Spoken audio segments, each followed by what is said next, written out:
안녕하세요 여러분, 건강의 모든 것 헬스 컨슈머입니다. 저는 꼭 여름만 되면 장이 더 예민해지는 것 같더라고요. 이럴 때마다 주변에서 유산균 꼭 챙겨 먹으라고 하는데 도대체 어떤 걸 먹어야 되는지 종류가 너무 많잖아요. 다들 좋다라는 말씀만 하시는데 더 헷갈리더라고요. 그래서 속 시원한 해답을 해주실 분, 바로 유산균계 내비게이터 우리 오 약사님을 모셨습니다. 정권 약사입니다. 약사님, 저 요즘 정말 장이 많이 예민해졌어요. 맵고 자극적인 음식 너무 좋아하는데 먹으면 바로 밤이 오고 뱃속이 부글부글거리고 스트레스 받으면 난리가 나요. 요즘 그런 사람들 근데 의외로 많더라고요. 아무래도 이 날씨가 덥고 이러니까 뭐 찬 걸 많이 먹기도 하고, 그리고 이제 사실 현대인의 삶이 뭐 식사도 아무래도 불규칙할 수밖에 없고, 또 야근하면 늦게물 먹기도 하고, 또 이렇게 장 운동도 이렇게 자꾸 움직여줘야 이 운동이 자극받는데 계속 이렇게 우리처럼 이렇게 앉아 있기도 하고, 또 여러 가지 스트레스 요인도 있고, 이런 것들 때문에 자꾸 장이 힘들어지는 상황인 거죠. 예전에는 아무거나 먹어도 건강에 문제가 없이 끝도 없었는데 요즘은 바로 속이 안 좋아지는 게 장도 사람처럼 늙는 걸까요? 인간이 모든 부분이 이렇게 노화가 되는 거고요.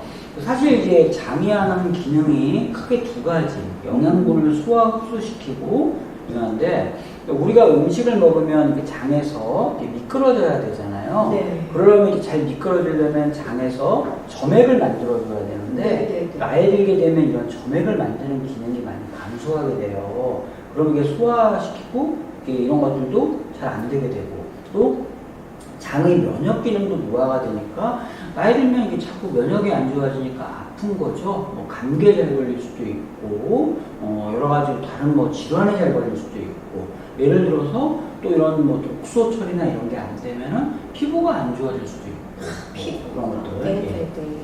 아, 그래서 저는 진짜 원래 장이 면역과 관계가 있다는 걸 사실 몰랐거든요. 근데 면역도 그렇지만 여자들이 또 중요시하는 피부도 칙칙해지고 또 컨디션도 다운되고 힘들더라고요. 그래서 마이크로바이옴이라는 얘기도 요즘 많이 나오던데 그건 또 뭘까요? 그러니까 이제 마이크로바이옴은 사전적 의미 그대로 생각하면 세균이 모여져 있는 그룹 같은 개념인 거예요. 네. 인간이 어디든 다 있다고 보는 거죠. 피부든 뭐 입속이든 몸 안이든 다 있는 건데, 이 세균이란 개념이 크게 보자면 유익균, 그러니까 좋은 균, 그리고 이제 유해균, 나쁜 균, 그리고 이제 공생균, 쉽게 말하면 간산, 이쪽에 붙었다가 네. 이쪽에 붙었다가 박쥐 같은 공생균인데, 이게 그런데 이제 이런 비율이 중요하다 보는 거거든요. 그런데 이런 그 어떤 비율이 깨져서 유익균이 부족하게 되면은 유해균이 그만큼 많아지니까, 공생균은 많으면 유해균이 붙어버리니까 네. 여러 가지 어떤 인체 기능이 문제가 된다고 보는 거고, 장의 큰 기능이 결국은 소화 흡수, 네. 면역에 관련된 기능인데, 유해균이 많아지니까 소화 흡수도 안 되니까 여러 가지 뭐 소화가 안 되거나 피곤하거나 이런 문제가 생기고, 네. 면역이 안 좋으니까 뭐 자꾸 아프거나 피부 안 좋아지거나 이런 문제가 생기는 거죠. 근데 특히 이 마이크로바이옴이 특히 또 장에 중요해요, 장에. 네, 그러면 마이크로바이옴은 어쨌든 몸속 전체의 미생물이지만 그 중심지가 바로 핵심이 장이라는 말씀인 거죠?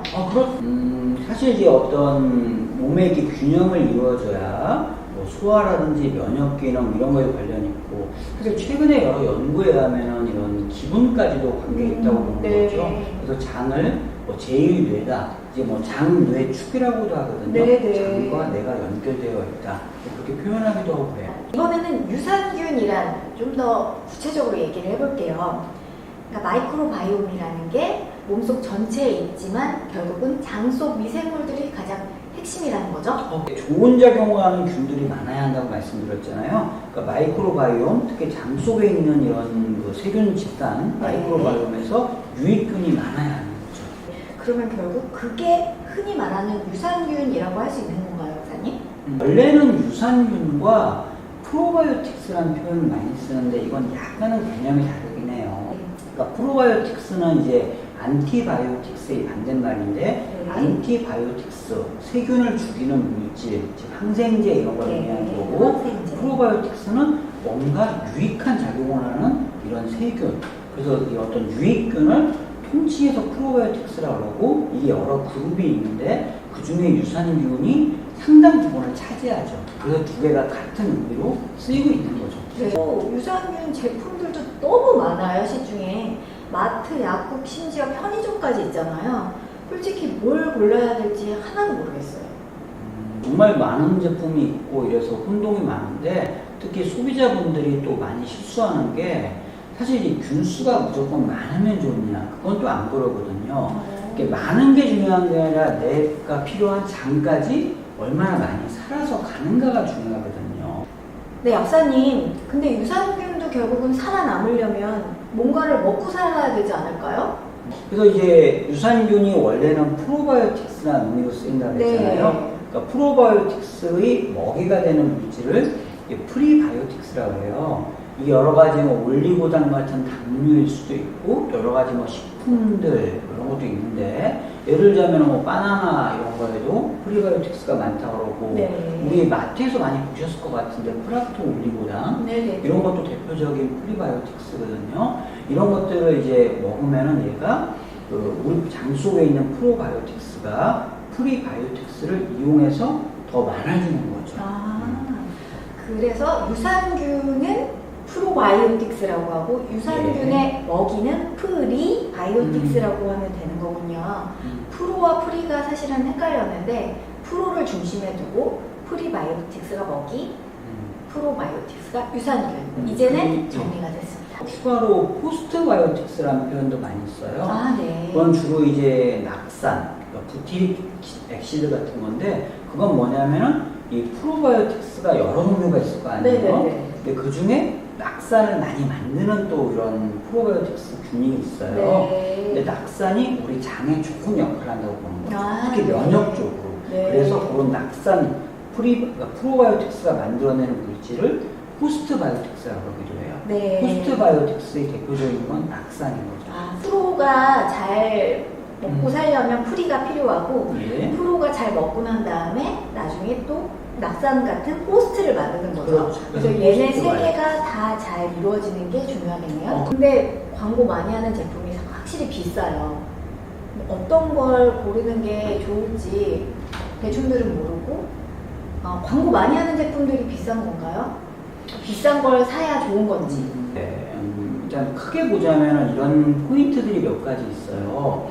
네. 일단 우선 아까 말씀드렸듯이 보장 분수가 얼마나 되는지가 중요해요. 이렇게 많이 있다고 중요한 게 아니라 처음에는 제품에 유산균을 많이 넣었겠죠. 근데 그것이 최종적인 소비 기한까지 과연 얼마나 이 제품 안에 살아있을까. 그게 보장 분수거든요. 보장 분수가 중요하고 두 번째는 어쨌든 사람의 이렇게 이런 장 구조가 이렇게 위장이나 이런 데는 산성이 높기 때문에 유산균이 살기가 좀 어려워요. 네. 그래서 이런 걸 통과해야 되거든요. 네. 그래서 이런 생존율을 높이기 위해서 그러니까 위산에서 잘 버틸 수 있도록 여러 가지 기술이 있어요. 뭐 장염 코팅을 하거나 뭐 캡슐로 싸거나 뭐 그런 거에 의해서 장 속으로 잘 전달될 수 있는가, 생존율을 높일 수 있는가, 자, 그런 것들이 중요하고 또 여러 가지 아무래도 첨가물 같은 걸 많이 넣는 제품도 있거든요. 네. 그러니까 뭐 당류라든지 색소나 이런 걸 넣는데 이건 약간 논란은 있죠. 우리가 일반적인 식품도 사실 뭐 탄수화물 맛있고 설탕 맛있잖아요. 네. 그런 걸 이제 일반적인 식품에서도 많이 먹는데 유산균을 먹으면 해롭다. 이렇게 이야기하기 조금 어려운데 굳이 건강한 생각에서 먹는 네. 유산균까지 네. 그런 걸 먹을 필요 없으니까 네. 그런 게 덜 들어간 게 좋을 것 같고 그리고 이제 아무래도 휴대랑 보관이 쉬운 게 좋잖아요. 그러니까 여러 가지 뭐 방습이라든지 온도에 좀 안정적으로 이렇게 잘 이렇게 뭐 일회용이라든지 이렇게 뭐 코팅이 완벽하게 되어 있다든지 그런 것들이 휴대나 보관이 쉬우니까 그런 제품 같은 걸 고르는 것도 좋겠죠. 이렇게 네 가지 지금 말씀하셨는데 보장 균수 확인하고 그다음에 정말 코팅 기술 같이 생존율 높이는 기술이 적용되어 있는지 그리고 불필요한 첨가물 없는지 그리고 휴대와 보관의 편리성 이렇게 따져보시면서 꼼꼼하게 골라보시면 좋을 것 같습니다.